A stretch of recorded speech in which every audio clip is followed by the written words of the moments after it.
It all began on a cold November night, one of those nights when the city feels like it's holding its breath. I remember the smell of rain on asphalt, the sirens echoing in the distance, and the flashing lights that painted everything in blue and red. When they pushed me against the hood of the police car, I tried to speak, to explain that it was all a mistake, but no one listened.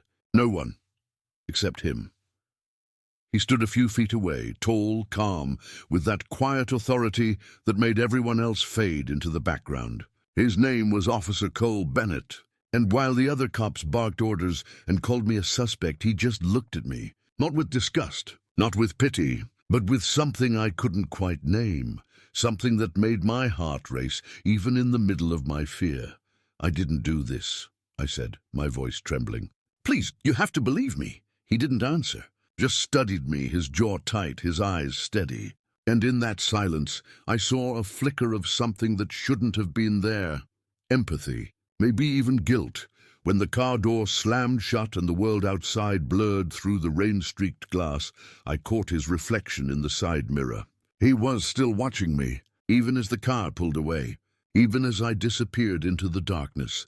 That night changed everything. What started as an arrest became an obsession neither of us could escape, a forbidden connection born out of fear, guilt, and a truth neither of us dared to admit, that sometimes the line between right and wrong, love and duty, is thinner than a heartbeat. This is not a story about justice. It's about what justice costs. It's about a man who risked everything to believe me, and another who lost everything when he did. If you've ever felt invisible, if you've ever loved someone you weren't supposed to, if you've ever wondered how far a person can go for what's right, then stay. Because what happened between us wasn't just love. It was survival. Don't look away. Because once you hear how it ends, you'll never forget it. The cell smelled of metal, sweat, and rain-soaked concrete.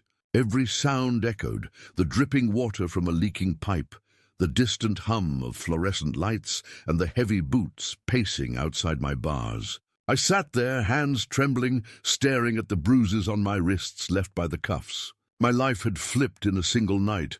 I kept replaying the moment in my head, the flashing lights, the shouting, the cold rain against my face. They said I was part of a robbery downtown, that I matched the description. I tried to explain that I'd just left work, that I didn't even own a car like the one they described. But once they had you, it didn't matter what you said. The system decided who you were before you even opened your mouth. Then the door opened and he walked in. Officer Cole Bennett. He didn't speak at first, just stood there, watching me through the bars like he was trying to read every thought inside my head. His uniform was still damp from the rain, his hair slightly disheveled, and his face strong, calm, unreadable. But his eyes, they were the same ones that had followed me all the way here. "Ethan Reyes," he said finally, checking a clipboard. His voice was low, steady, like he'd practiced keeping it that way, no matter what storm he was facing. "Yeah," I said, trying to sound defiant, but my throat was dry. "That's me. The guy you dragged in for no reason." He didn't rise to the bait. Instead, he looked down, flipping through some papers. "You were near the scene of an armed robbery," he said. "2 witnesses saw someone matching your description running from the store." "That's a lie," I shot back. "I was walking home from my shift at the diner." "You can ask anyone there." He raised a hand, quieting me. "I'm not saying you did it." That stopped me cold. I blinked at him, confused. He looked up again, meeting my eyes. "I'm saying, I don't think you did." For a second, I didn't breathe. His words hit me harder than I expected. No one else had said that. Not the other officers, not the detectives, not even the public defender who'd barely looked up from his phone. Then why the hell am I in here? I asked, my voice shaking.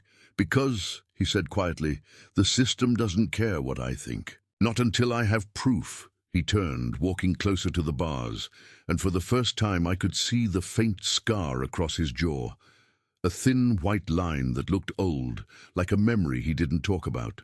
He leaned against the bars, his voice lower now. "Do you have anyone who can vouch for you?" "My boss, maybe, but he hates me. I'm not exactly employee of the month." A hint of a smile ghosted across his lips, brief but real. "I'll check," he said. "I'll see what I can do." "Why?" I asked, frowning. "Why do you care?" He didn't answer right away. His eyes flicked to my hands, still trembling slightly, and then back to my face. "Because something about this doesn't add up. You don't look like a guy who runs from anything." The words sank deep, carving a space I didn't know existed. It was the first time anyone had seen me that way, not as a suspect, not as a mistake, but as someone real. Before I could say anything else, another officer called his name from down the hall. Cole straightened, his calm returning like a mask, slipping back into place. "I'll be back," he said. As he walked away, I caught his reflection in the steel door, the faintest glance over his shoulder before it shut behind him. That night, I couldn't sleep. I lay on the hard cot, staring at the ceiling, wondering why a man like him, someone who clearly lived by the rules, had looked at me the way he did. There was something unspoken in his eyes, something that felt dangerously close to compassion. Or maybe attraction. The next morning he returned. No clipboard this time. No uniform jacket. Just the badge on his chest and a coffee cup in his hand. "Here," he said, sliding the cup through the bars. "It's terrible, but it's hot." I hesitated, then took it. "What's this?" "Police hospitality." He gave a small smile. "Let's call it human decency." For a moment we just stood there, me gripping the coffee, him watching. The silence between us wasn't awkward anymore. It was heavy, charged. Then he said quietly, "You shouldn't be here, Ethan. I know that now." "Then get me out," I said. He looked down, conflicted. "It's not that simple, but I'm trying." Something in his voice, that quiet desperation, made my chest tighten. I didn't know what scared me more, the idea of being locked up for something I didn't do, or the way my heart reacted every time he was near. As he turned to leave, I said, "Cole," he stopped. "Why are you really doing this?" He exhaled slowly, not turning around. "Because sometimes you meet someone and they remind you what right and wrong really mean." Then he walked away, and that's when I knew. Whatever this was, it was only the beginning. The next few days passed in slow motion. I barely noticed the guards yelling, the clang of the metal doors, or the other inmates whispering through the bars. All I could think about was him, Officer Cole Bennett. The man who looked at me like I wasn't just another case file. The man who, for reasons I couldn't understand, believed me when no one else did. Every night I wondered if he'd come back. And when he finally did, it wasn't during his shift. It was after hours. The lights in the hallway were dim. Most of the officers had gone home, and the air smelled faintly of coffee and rain again. He appeared outside my cell in plain clothes, jeans, black t-shirt, badge still hanging from his belt. "You shouldn't be here," I said quietly, sitting up from the cot. He gave me a half smile. "Neither should you." I wanted to laugh, but there was no humor in it. "They still think I did it, don't they?" "They found the gun," he said. "But it's clean, no prints. And I traced the serial number. It was reported stolen 3 months ago. So what does that mean?" "It means someone's framing you," he said. "And I think I know who." He slid a folder through the bars, a few photographs, a list of names, and a statement. I picked it up, my hands shaking. "How did you get this?" He looked around, lowering his voice. "You didn't hear it from me. But your co-worker at the diner, Tony, he's been in trouble before. Drugs, theft, gambling. The robbery happened half a mile from his place. The witnesses might have seen him, not you." I stared at the papers, the truth slowly sinking in. Tony, the guy who always joked about easy money, the one who'd asked me to grab drinks the night before the robbery, and I'd said no. My stomach turned. "So that's it?" I said.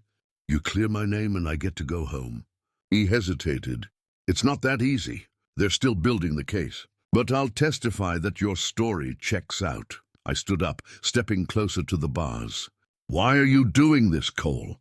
He met my eyes, and for a second, all the tension between us, the unspoken things, the silence that carried too much weight, pressed in on the small space between us. "Because," he said softly, "I can't stop thinking about you." The words hit me like a spark. My breath caught. I didn't know what to say. For a man like him, a cop, disciplined, contained, those words carried more danger than a bullet. "You don't mean that?" I whispered. He took another step closer. I shouldn't, but I do. For a heartbeat, we just stood there, inches apart, the metal bars the only thing keeping us from touching. His hand brushed the edge of one bar, his fingers curling around it like he wanted to pull them open. Then the sound of footsteps echoed from down the hall. He straightened instantly, his jaw tightening. I have to go, he muttered. Cole, he didn't look back as he left, the shadows swallowing him. That night I didn't sleep. My pulse wouldn't slow down. His voice, those 5 words, replayed in my head until the sun came up. I can't stop thinking about you. The next morning, a guard came to my cell with papers in his hand. Pack up, he said. You're being released, I froze. What? Evidence cleared you, he said flatly. Lucky you. I walked out of that cell still half in disbelief, expecting someone to stop me. But when the final door opened and the cold air hit my face, I saw him, leaning against his car, waiting. Cole. He looked tired, but when he saw me, something softened in his eyes. You're free, he said. I laughed, not out of joy but disbelief. You did it, he shook his head. No, the truth did. Still, I said, thank you. He gave me a look I couldn't quite read. You don't have to thank me, but I did. Because in a world that saw me as disposable, he'd chosen to see me as human. He offered me a ride home. The silence in the car was thick, heavy with everything neither of us dared to say. The city lights flickered through the windshield, reflecting in his eyes as he drove. When we pulled up outside my apartment, I hesitated before getting out. Will I see you again? I asked. He didn't answer right away. His hands gripped the steering wheel. You shouldn't, he said finally. Not for your sake. Or mine, something in his tone made my chest tighten. You mean because you're a cop? Because I don't trust myself, he said quietly. He looked at me then, really looked. His expression was raw, torn between restraint and longing. And for one reckless moment, I reached out and touched his hand. His breath caught. He didn't pull away, but then he did, slowly, like it hurt to do it. Go inside, Ethan, he said. I nodded, my throat dry. I got out of the car, but when I turned to look back, he was still there, watching as the rain began to fall again, blurring his face behind the windshield. That night, I stood by my window staring down at the street. His car was gone, but I couldn't shake the feeling that our story wasn't over. Because love doesn't end when the door closes. Sometimes it just waits. In silence, in distance, in all the things we're too afraid to say. And I knew, deep down, that this wasn't the last time I'd see Officer Cole Bennett. Not by a long shot. I thought I'd never see him again. After that ride home, Cole vanished from my life as quietly as he had entered it. No calls, no messages, no passing glance on the street. Just silence. And yet, every time I heard sirens in the distance, my heart reacted like it remembered something my mind tried to forget. Weeks passed. I went back to the diner, back to washing dishes, and pretending everything was normal. The customers came and went, laughter and noise filling the air. But inside me, there was only one memory, those eyes under the streetlight. The sound of his voice when he said he couldn't trust himself. One Friday night, the sky broke open with thunder, and the city drowned in rain. I stayed late cleaning up, the rest of the staff gone home early. When I finally locked up, the street outside was empty, shimmering under neon reflections. I pulled up my hood and started walking toward the bus stop, the cold biting my hands. That's when I saw the patrol car, parked across the street. Engine off, headlights dimmed. For a second I thought I was imagining it. Then the driver's side door opened and he stepped out. Cole. My heart stopped. He looked different. Civilian clothes again, hair damp from the rain, a faint bruise under his eye like he hadn't slept much lately. Ethan, he said softly, walking toward me. The sound of my name in his voice brought everything back in an instant. You shouldn't be here, I said, echoing what I'd told him that night in the cell. Maybe not, he replied. But I needed to see you. The rain fell harder, drumming against the pavement. For a few seconds, neither of us moved. Why now? I asked, after everything. He hesitated before answering. Because I can't stop thinking about that night. About you, I swallowed hard. You said it yourself, Cole. You're a cop. I'm the guy who was almost a case file. He took another step closer. You were never that to me. I laughed, but it came out shaky. Then what am I? He didn't answer with words. Instead, he reached up and brushed the wet hair from my forehead, his fingertips cold but gentle. The gesture froze me in place. Do you ever think, he said quietly, that maybe some rules deserve to be broken? I looked at him, searching his eyes for something real, something that wasn't just guilt or adrenaline. What I found there scared me more than the cell ever did. Desire. I took a breath that didn't quite reach my lungs. If you cross that line, Cole, there's no going back. He stepped even closer. The space between us was gone. I already did, he whispered. The streetlight above flickered, and for a moment the world disappeared. No rain, no noise, no badge between us. Just two men, standing too close in a storm that neither of us wanted to escape. Then a loud crash broke the moment, a car swerving, tires screeching on the wet road. Cole turned instantly, instincts kicking in. He ran toward the sound, yelling something into his radio that I couldn't hear. I followed without thinking. A small sedan had hit a light pole.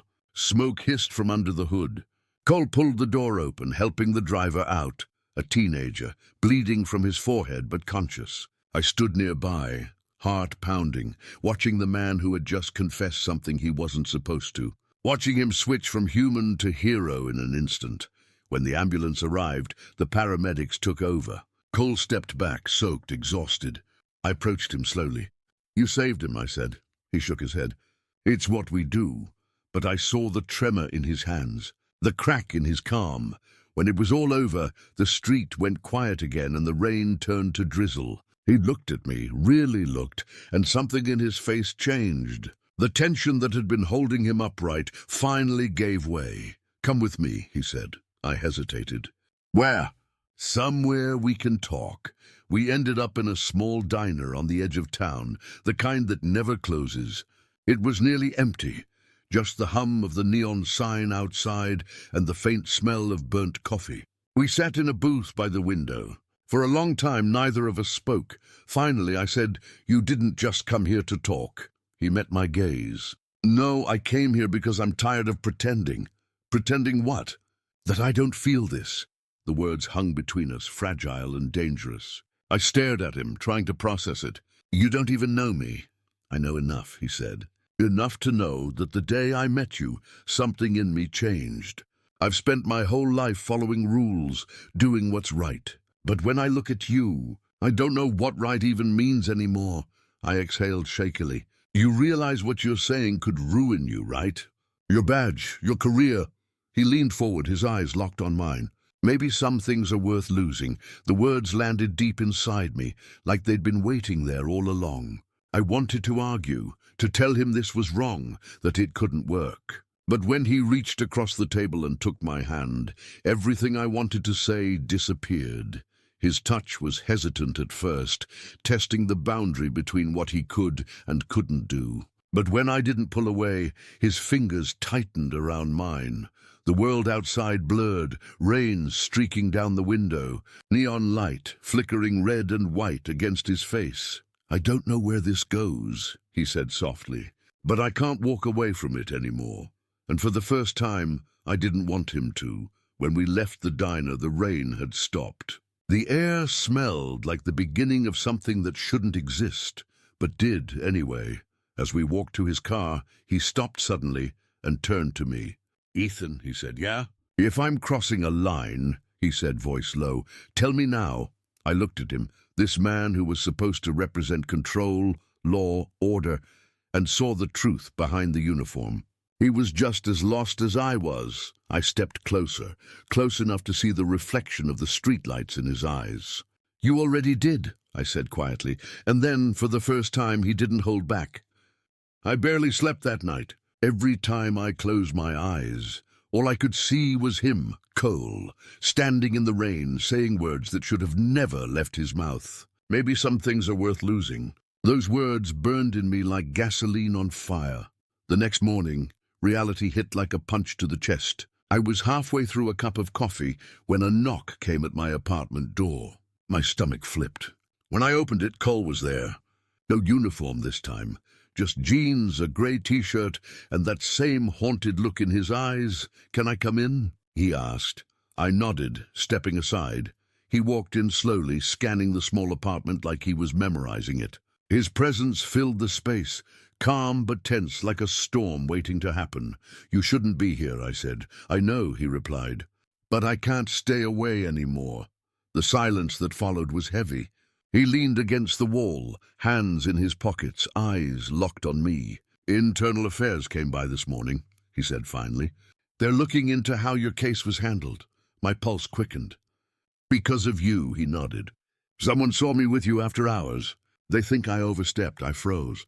"Cole, what happens if they find out everything?" He exhaled. "Then I lose my badge. Maybe worse." I stepped closer, feeling anger and fear twist together in my chest.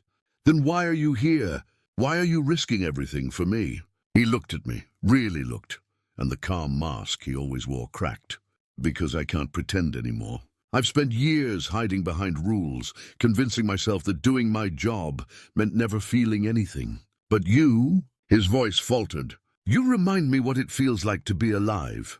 I wanted to tell him to stop, to walk out before it got worse. But the way he said it, raw, desperate, broke me. I whispered, "And what happens when they take everything from you?" He took a step forward. "Then at least I'll know I lost it for something real." He reached out, his hand brushing mine, and for a moment I forgot the world outside existed. But then I pulled away, shaking my head. "You can't do this, Cole. You can't throw your life away because of me." His jaw tightened. "You think I have a choice?" Before I could answer, a sharp knock echoed through the apartment. Both of us froze. "Detective Bennett?" A voice called from the other side of the door. "We need to speak with you." Cole's eyes widened. "They followed me," he whispered. I felt my stomach drop. "What are we supposed to do?" He looked at me, his expression torn between duty and something far more dangerous. "Nothing." "Stay quiet." He opened the door just enough to step outside, closing it behind him. I pressed my ear against the wood, trying to catch their voices. "Bennett," one of them said, "you've been seen with a former suspect. You know how this looks." Cole's voice was steady, professional again. "I was following up on a lead related to his case." Off the record. "At his home?" A pause. "Then sometimes justice doesn't fit on paper." My heart pounded. I wanted to open the door, to defend him, to say something, anything that could save him. But I couldn't move. After what felt like forever, the voices faded. The door opened. Cole stepped back inside, looking pale. "They're suspending me," he said quietly. My throat tightened. "Cole, I'm so sorry." He shook his head. "Don't. I knew this would happen." He sat on the edge of my couch, running a hand through his hair. "I spent my whole life believing the badge made me who I was. But standing here right now, I'm realizing it doesn't. You do." I sat beside him, trying to find words, but none came. Then he looked at me again. And this time, there was no restraint, no hesitation. He reached for me, and before I could think, our lips met. It wasn't gentle. It was years of holding back, months of tension breaking all at once. The kind of kiss that could end everything, but felt like the only thing that mattered. When we finally pulled apart, we were both breathing hard. "I shouldn't have done that," he said. "I know," I whispered, "but I'm glad you did." He closed his eyes, as if trying to memorize the moment. "They'll come for me, maybe even tonight, but I don't regret it. Cole," I said softly, "if this is the end, tell me it was worth it." He opened his eyes. "It was," he said. "Every second." The rain started again outside, soft and steady, like the world was trying to wash everything clean. But some things don't wash away. Hours later, after he left, I sat by the window, staring at the city lights. A patrol car drove by, its sirens silent, but its lights flashing red and blue against my walls, colors that now reminded me of him. I didn't know what would happen next. Maybe he'd lose everything. Maybe I'd never see him again. But somewhere deep down, I knew one truth. What we shared, brief, forbidden, and dangerous, was more honest than anything either of us had ever lived. And that kind of truth always comes with a cost. The news came 2 days later. Cole Bennett had been stripped of his badge. I saw it on the evening broadcast, his name mentioned briefly, his picture flashing across the screen, a face I knew too well.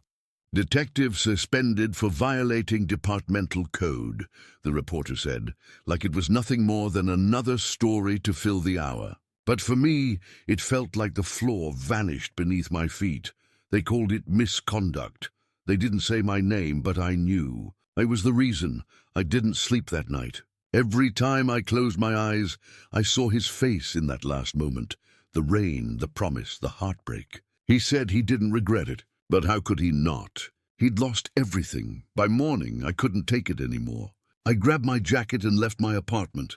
The sky was grey, heavy with fog, like the world itself was holding its breath. I didn't know where he lived, but I knew where to start, the precinct. When I got there, they looked at me like I was a ghost.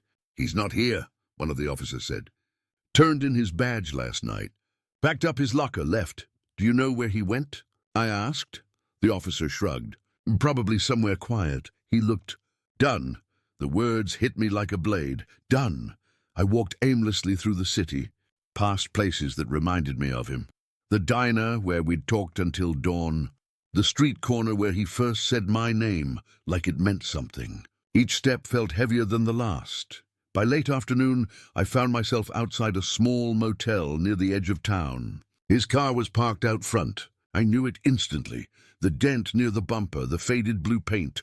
I hesitated before knocking. My heart was beating so hard it hurt. Then slowly the door opened. He stood there, unshaven, tired, eyes darker than I'd ever seen them.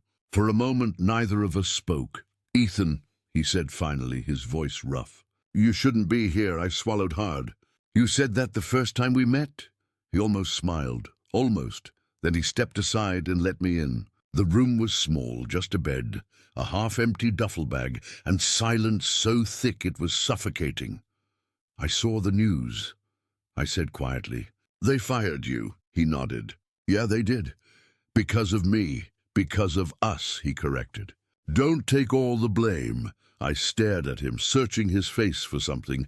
Anger, resentment, regret. But all I saw was exhaustion. "What are you going to do now?" I asked. He sat on the edge of the bed, rubbing his hands together. "I don't know. Maybe leave town. Start over somewhere nobody knows my name. And just disappear." He looked up at me. "Isn't that what people like me do when they fall too far?" I walked closer, shaking my head. "You don't get to disappear.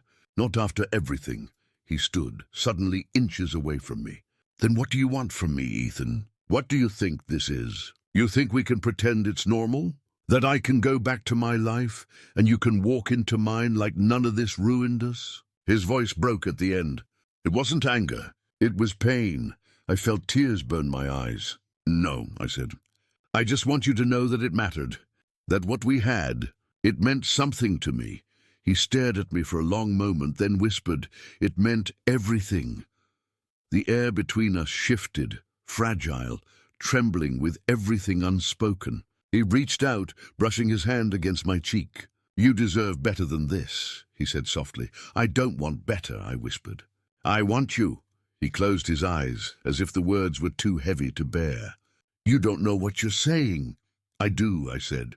"I know that for the first time in my life I felt seen, and I know that no matter how wrong it was real." He took a deep breath, then pulled me into his arms. For a moment, time stopped. The world outside disappeared. There was only his heartbeat against mine. Steady, desperate, human, but every heartbeat was a countdown. I could feel it. When he finally let go, I knew what was coming before he said it. "I have to go," he whispered. "Where?" "Somewhere far enough that they can't find me, and that you won't get dragged down with me." I shook my head. "Don't do this, Cole." He smiled faintly, but his eyes were wet. "I already did." He leaned in and kissed me. Slow, final, like goodbye, disguised as love. When he pulled away, I tried to speak, but no words came out. He walked to the door, grabbed his duffel bag, and turned back one last time. "You changed me," he said. "And maybe someday, when the world is kinder, I'll come back." Then he was gone. The door shut with a soft click. I stood there for a long time, listening to the silence he left behind. When I finally stepped outside, the sky had started to clear, sunlight breaking through the clouds, like a cruel reminder that life keeps going. Days turned into weeks. I never heard from him again. But sometimes, when I hear sirens in the distance or see a blue uniform in a crowd, my chest tightens, because love doesn't always end in forever. Sometimes it ends in survival. And though Cole Bennett disappeared from my life, he never left my heart. He was my confession, my mistake, my miracle, and my loss. And I would live every moment again if it meant hearing him say my name just one more time.